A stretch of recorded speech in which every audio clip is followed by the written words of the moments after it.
প্রেত প্রেয়সী। Welcome to প্রেত প্রেয়সী।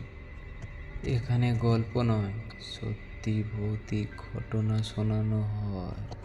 এখন রাত 10:45 রেকর্ডিং হচ্ছে প্রেত প্রেয়সীর 4 নম্বর এপিসোড। আজকের একটি ঘটনা রয়েছে। ঘটনাটা খুব ভয়ের। ঘটনাটা বলার আগে একটা কথা বলে রাখা ভালো, প্রেত প্রেয়সী কোনোদিন বলে না তার শ্রোতাদেরকে যে ঘটনাটাকে সত্যি বলে বিশ্বাস করতে হবে। ঘটনাটা সত্যি নাকি মিথ্যা সেটা যাচাই করার কাজ প্রেত প্রেয়সীর না।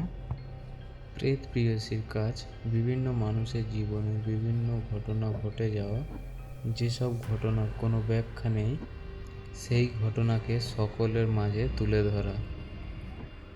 প্রেত প্রেয়সী কোনো রকম কালো জাদু, কোনো রকম ভূত প্রেতকে প্রমোট করে না, শুধুমাত্র ঘটনা শোনানো প্রেত প্রেয়সীর কাজ।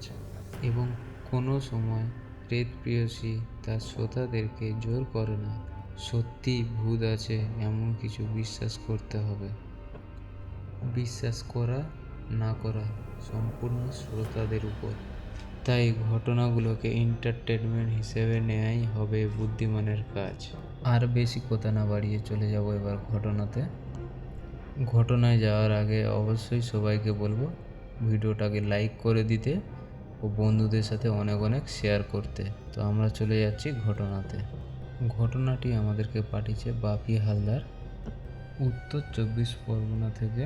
তো যেভাবে লিখে পাঠিয়েছে সেভাবে তোমাদেরকে পড়ে শোনাচ্ছি। ঘটনাটি আমার বাবার এক বন্ধুর সাথে ঘটেছিল। আমার বাবা কাজের সূত্রে পূর্ব মেদিনীপুরে কোনো এক গ্রামে গিয়েছিল। আমার বাবাকে অফিসের কাজের সূত্রে বিভিন্ন জায়গায় যেতে হতো। তো আমার বাবা পূর্ব মেদিনীপুরে অফিসের কাজের জন্য যেখানে গিয়েছিলেন সেখানে প্রায় 1 বছরের মতো ছিলেন। ওখানকার এক স্টাফের সাথে আমার বাবার খুব ভালো বন্ধুত্ব হয়ে যায়। তো ওই গ্রামে একদম শেষ প্রান্তে ছিল একটা বড় বাঁশ বাগান, আর তার পাশেই ছিল একটা পুরনো শ্যাওড়া গাছ। আর ওই শ্যাওড়া গাছ থেকে একটু দূরে ছিল একটা পরিত্যক্ত শ্মশান, যেখানে সাধুরা এসে থাকতেন, তারা তাদের যজ্ঞ করতেন, ধ্যান করতেন। তো এর জন্যে ওই গ্রামের লোকেরা সবসময় ওই দিকটাকে এড়িয়ে চলতো। গ্রামের লোকের মুখে শোনা যেত যে ওই শ্মশানটাতে সাধুরা এসে ভূত চালনা করতো, ওখানে থাকতো।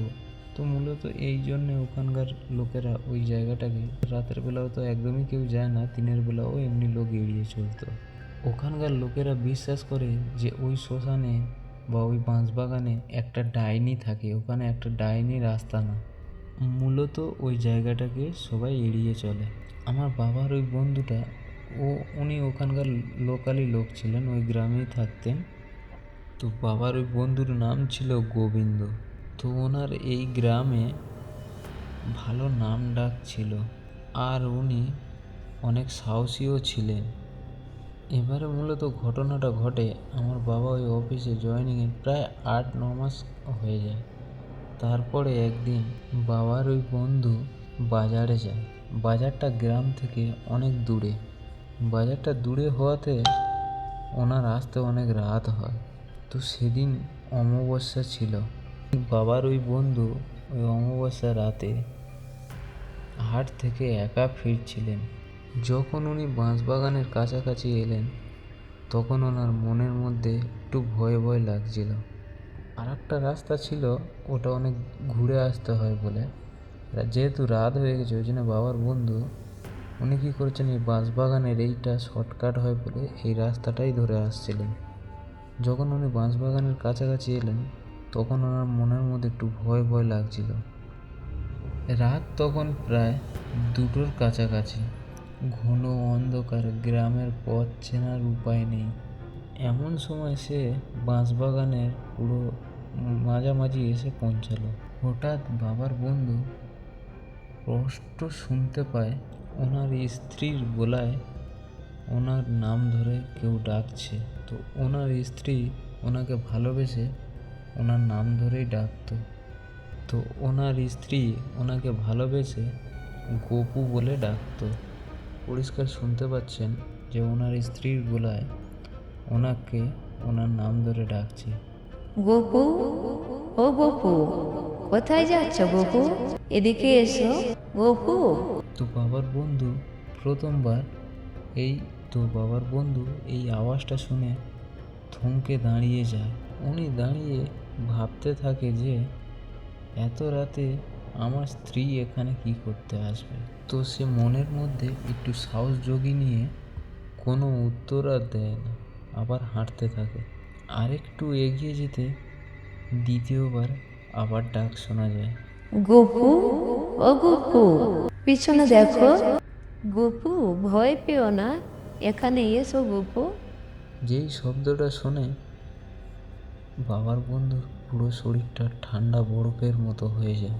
তখন বাবার ওই বন্ধুর মনে পড়ে যে গ্রামের প্রবীণ মানুষদের মুখে শুনেছিলেন, মানে বয়স্ক মানুষদের মুখে শুনেছিলেন যে ওই বাঁশবাগানের রাস্তা দিয়ে যদি কেউ একাই হেঁটে আসে তাকে ওরা নিশিতে ডাকে, যেটাকে আমরা নিশির ডাক বলি। তখন তার ওই কথাটা মনে পড়ে গেল। তখন বাবার বন্ধু সব বুঝতে পারল যে নিশি তার প্রিয়জনের কণ্ঠ করে তাকে ডাকছে। তো সে বুঝতে পারে 3বার ডাকে সাড়া দিলে সর্বনাশ হয়ে যাবে।